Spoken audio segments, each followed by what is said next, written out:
Туугандар, могу комментарийге жооп бербесем болбой калат экен да. Биринчиден, бул тууган жаңылышкан жок да. Чынында эле эгер конденсаттын жоюш үчүн аны жылуулаш керек. Ал туура ооба. Бирок мен силерге бир дагы кызыктуу нерсе жөнүндө айтып берейин. Криозот деген эмне? Бул биринчиден мен отун меш жөнүндө айтып берип атам да. Менин мешим отун менен жагылат, жыгач менен. Анан жыгачтын өзүнүн нымдуулугу болот. Мисалы, кургак жыгач 15-20% болот да нымдуулугучу. Жыгач күйгөндө ошол нымдуулук чыгат. Анан ошол нымдуулук менен кошо суутек, анан көмүргөчкөл газы чыгат, анан башка газдар чыгат да. Ошол түтүн мордон чыгып атканда ошол нымдуулук пайда болот да. Суу сыяктуу да, ал бардыгы аралашып, мындай смолага окшош да. Бирок өзү суюк болот. Бирок көпкө топтолсо, ошол мордун ичинде, дымоходдун ичинде смолага окшош калат да. Туугандар, криозот деген ушул. Анан биринчи нерсе, ал криозоттун кандай мындай терс жагы, ал күйүүчү зат да.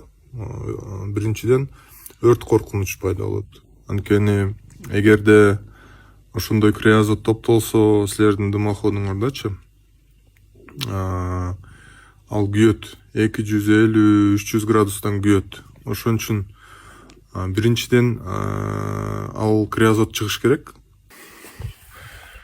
Бул жерден уклон кетет, ылдый жакачы, төмөн жака. Анан мондай конденсат отводник деген бар. Бул жерге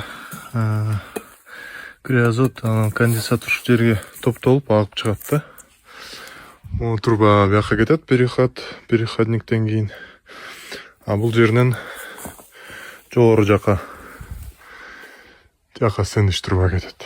Негизги нерсе ошо криозоттун топтолбош керек да, немеңерде, дымоходуңарда. Бул мен отун жөнүндө айтып атам да, отун меш жөнүндөчү. Анткени эгерде силерде башка мешиңер болсо, мисалы көмүр, ал мештерде криозот пайда болбойт. Анткени анын биринчиден көмүрдө нымдуулук деле жок, анан күйүү температурасы жогору да көмүрдүн мештердинчи. Бул отун мештерде мисалы 450-500 градус болсо, көмүр мештерде 1000-1200 градус болот. Ошол эң негизгиси менин айтаарым, бул криозот, эгерде силер отун меш болсо, криозот чыгыш керек да, топтолбош керек. Ошондуктан мен мондай дымоходдордо очистной эме бар деп коет, очистной отверстие деп коет. Могу чечилет, анан ичин тазаласа болот да.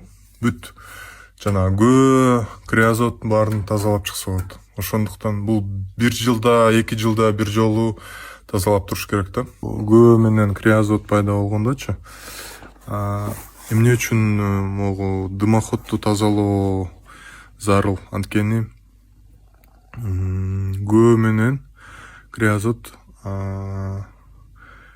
жылуулукту тосот. Канчалык, мисалы, көп топтолсо, ошончолук көп жылуулукту тосот. Мисалы, бир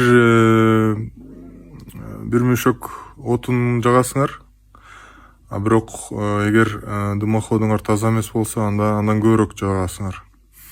Бул 50%ке чейин жетет экен да, эмеси, жылуулукту тосот. Ошон үчүн 1 жылда бир жолу же 2 жылда бир жолу тазалап туруш керек. Ошол.